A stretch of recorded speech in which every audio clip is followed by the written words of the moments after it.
What's going on, everyone? And thanks for tuning into another daily vid.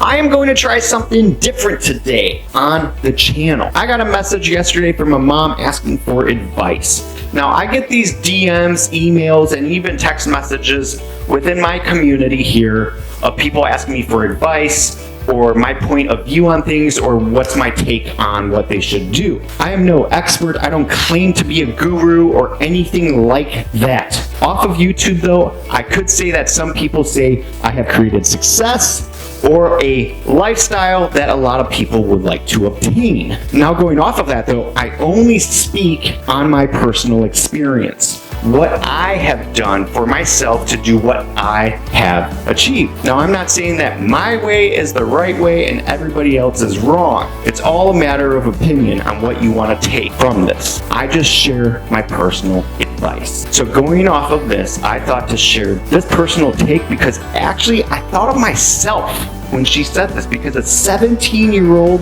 boy looking for advice.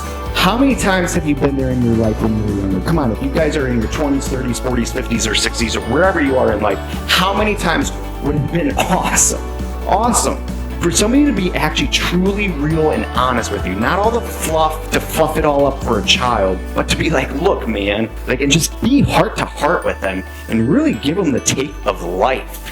I wish I had that. So here's what John Schnabel would tell younger John Schnabel at 17. Here's what I would say. But first, let's read what this mom sent me. Her question: hey, I thought about you during a conversation tonight, and I am wondering if you might be available. We have a 17-year-old foster kid that has been with us since last year. He was just friend-zoned by a girl.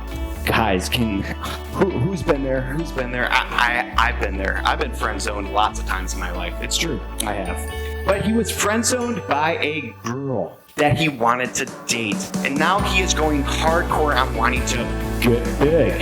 He started the conversation with us about steroids. We've talked him a little bit out of that course, but he is looking for a personal trainer now and wants the quickest and fastest way to get ripped or big.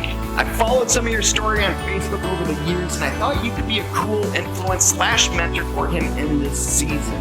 What is your take on this? Like I said, I love this question because what would John Schnabel say to younger John Schnabel? Now, I want to paint this picture for you guys of who younger John Schnabel was. Younger John Schnabel was emotionally underdeveloped. He was insecure.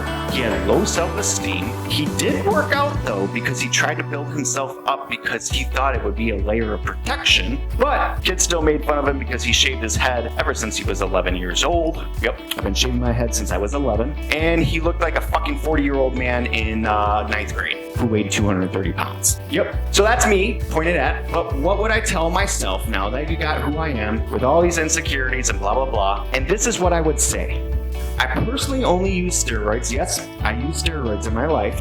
I'm not ashamed of that. I'm not going to apologize for that either. But I personally use steroids. And when I was trying to compete at national levels for bodybuilding for 3 years. My own personal take with steroids, or the word hormone therapy, because steroids is so bad in like the masses out there, is that the average person needs to stay the fuck away from it. But I did the opposite. I abused it, unfortunately, and it teared up my liver. And this is a true story. It teared up my liver that I ended up in a hospital. The doctor literally did the blood work and did all the testing, and he came in and he said, young man, I know you're not an alcoholic by looking at you, but whatever you're doing, get off of it because it is going to kill you. Shortly after that, I didn't because I was young and stupid, but I did eventually because I did get more health problems from it. That's my take from my personal experience with it. Here's my second take of it, though, and advice for hormone therapy. Unless you are over the age of 40 and start getting blood work done every year by your doctor to see where your test levels are at so you don't decline through age, a piece of advice as well with that. If your doctor doesn't make you do blood work every single year, you will need a new doctor. Your blood work changes every year and your hormones change with that. So do your blood work every year if you are going down this road. That's just my take. The second piece of advice is with that is if you aren't over the age of 40, then you need to be a professional athlete. That's just my take. If you're not over 40 or you're a professional athlete or competing at high demand levels physically, you should not be on steroids. You should never dabble in hormone therapy.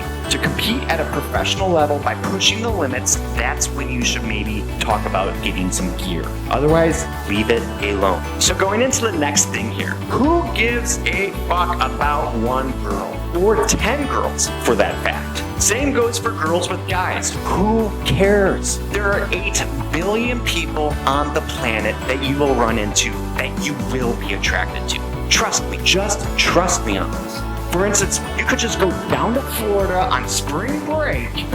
I did this many times. And you will find 200 guys or girls, whichever sex you are, that you will want to be with. Trust me on this. Trust me. Just go to spring break down in Florida and you will find 200 people that you will be attracted to. But I get it. He's 17. He lives in Wisconsin. It's cold. It's bitter. And there's not a lot of options here. I get that. But the real world, there are tons of options out there for attractions. Going off of this, I get that the times have changed though for this generation. It's harder to find a person these days for even marriage. We live in a society that says we can replace things or objects if they don't work for us or if they are inconvenient for us. We just replace them. I think that's why marriages have fallen apart in our world today. Because people have the mindset that I'll get a new relationship. I'll just replace the bad one that I have. Instead of working on the one you have or becoming a team with your wife or husband on building a better marriage, they just go replace them with somebody else. So yes, it is harder for this generation, I think, to find true love like the Disney movies do. But try to find someone with heart. The more things you have in common and the more capabilities you have, the better your relationship will be. Also, a pro tip for this, I only can speak on what has worked for me in my marriage. Not that I'm a marriage counselor, or not that I even have a great marriage, but I have a pretty darn good one. I would say so for myself, and my wife would agree with this. If you are married, sit down with your spouse and start planning out the life you guys want together for yourself as individuals, and one that includes both of you. Write out the plan. My wife and I sit down every single year on our personal goals and the together goals on whatever we want to do, achieve, obtain, or become. And we accomplish those things because we have a course that we set upon, and then we set a plan to go with that course to align on getting what we want. And I can tell you, every damn year we do. We actually follow the plan because we have a course set for us. And we do anything, whether it's our bodies, finances, our marriage, properties, business, you name it, we accomplish it because we know what we're doing. We set the path and we just do it. All right, the next thing, and I struggled with this one as a young adult for many years. Stop caring what everyone else's opinions are of you. So here's my advice for myself and for you. The only opinions that matter is yours. You do not go to bed with everyone at the end of the day. You do, however, go to bed with yourself. You don't give 2 fucks of what people think of you. Just trust yourself, trust the process of being developed and built, and never ever quit on yourself. Everyone else doesn't matter, actually. I know that's harsh. I know people are being like, John, you're so mean and cruel. What's wrong with you? But guys, you need to focus on the beginning stages, and that is numero uno. Only focus on you. If you are not good mentally, physically, spiritually, and then financially as well, you are useless to yourself and to others. It's just the truth. You cannot take an emotionally unstable person and put them in a position to lead people. It's not going to happen. The blind cannot lead the blind. They're going to fall off a cliff. But that's just my take on this. Opinions do not matter. The only opinion is your own. Hold yourself at a higher standard than others do and push forward. So this kind of goes into everything we are kind of talking about today. Why does everything have to be easy and fast? I hate this. People want, how do I get rich fast? How do I get a ripped body fast? How do I do anything just fast? Because I'm an impatient American that wants everything in 3 seconds in the drive-thru of Taco Bell. So guys, there is no quick way to building the body you want, the finances you want, or the lifestyle you want, or whatever you want. There is no fast and easy way. And for the ones that do get it fast and easy, like the statistic out there, I don't even know, you'll have to look it up. But like with lotto winners, they file bankruptcy in 3 to 5 years. Do you know why that is? It's because they don't have the discipline, the character, and all the things that need to be molded and branded into you on that responsibility. You know, Uncle Ben from Spider-Man actually said, great power comes greater responsibility. I love this because you should not ask for power if you're not ready for the responsibility of that power.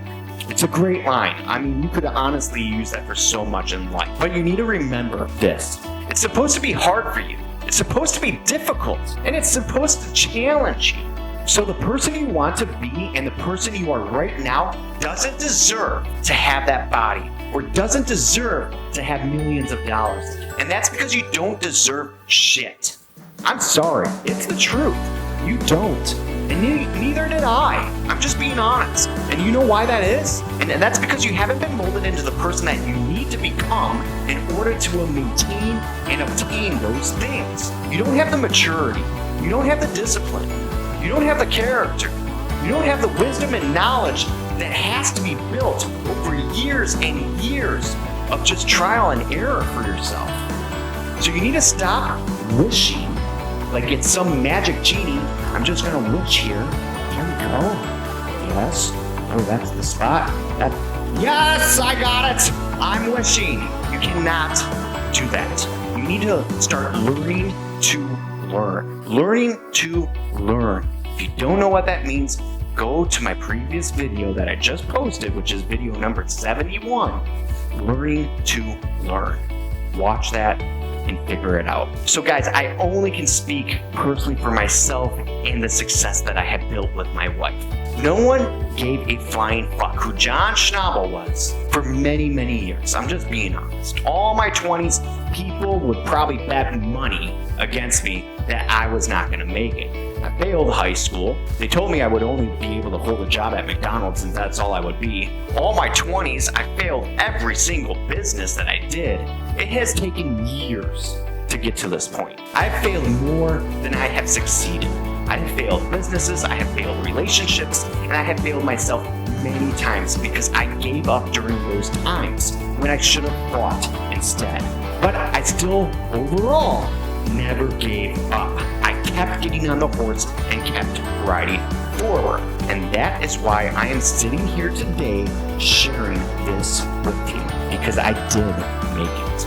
All these years of failing and grinding at businesses and building myself up, and it's only actually been 2 to 3 years that everyone thinks it was an overnight success. I get messages like this every week. People asking me for advice or what's my take on things. And I only can speak from my personal experience in my heart. Not that I'm special or anything like that. But it's taken 9 years of grinding my fucking heart out to do this. 7 days a week, 24/7, 365. I put in 70 to 90 hours a weekend, and my wife does the same. And that's what it takes to get what you guys want. People don't get it. Success does not come without sacrifice. In order to get this, you have to give up something else. It's just the law. People that say balance is important, there is no balance if you are going for greatness. Just remember that. The greatest leaders of the planet, do you think they have balance in their life? Truly, no. One area suffers while the other one is extraordinary for them. They are not perfect human beings. Don't put them on a pedestal, and don't put myself on a pedestal either. We are not perfect. But in order to get something that you really, really want in life, you are going to have to give up things. You might have to give up your relationships. You might have to give up, kids. I gave up kids. Yeah, that's true. I got a vasectomy. So I thought to myself, why have kids when I can touch so many other people's lives? Most kids don't even want to be with their parents. Statistically, they don't. They don't. So why have them? Because it looks like little Johnny. You want to shake him about till he peeps on you? Nah. Oh, John, but what about generational wealth? 76% of generational wealth is ruined by the third generation. what's the point? There is no generational wealth. It's ruined, guys. Be what you can be for yourself in this life on reaching your full potential. Help as many people as you can while you do it yourself. Encourage, believe, and become what you always dreamt of becoming, and lead others along that path. So I want to say this, nothing comes easy in this life. You need to start actually focusing on the reality of the world and get off of social media. I know we are on social media and you're watching this because of social media, but people's view take of what reality is not what reality is. Social media has been destroying young people's lives, destroying their low self-esteem. Girls have to put filters on their face because they don't believe they are truly beautiful, and that is wrong. Sorry, it's wrong. Our generation's fucked up because of it, and we need to change that. I hope we can together, because people are going to stand up against this one day. It is. They are going to stand up against this. So I know I'm all over the place because that's how I am when I ramble, and I really don't have a set plan in front of me. I just speak from the hip, and I just go with it. But if I'm going back to this, if this was the 17-year-old John, I would be telling him all of this. If the things he wants to obtain, he needs to start asking better questions or building his mindset up first before his body. Knowledge and wisdom has power, but it doesn't become powerful till you take action with that knowledge. Knowledge is useless if you are useless. You have to learn, take the advice and apply it to your life. Otherwise, you are useless to even know that advice. I've said this many times over the years, the greatest investment I have made ever in my life, not starting a business, not buying real estate, not doing anything else that I do, it has solely been buying courses, buying books, and investing in myself, developing my mind, developing my heart, developing me as the best humanly possible option I could do for myself. I am the greatest investment, not everything else around me. Yes, I have all that stuff. Yes. But it is nothing without me. So the biggest investment you can do for yourself is invest in you, and only in you. The second thing would be shopping for the spouse of your dreams, because here's the thing. The first investment is yourself. The second investment is who you marry. Because trust me on this one, whoever you marry, if they're not on course for what you have them signed up for, they are gonna dip out, man. It's true.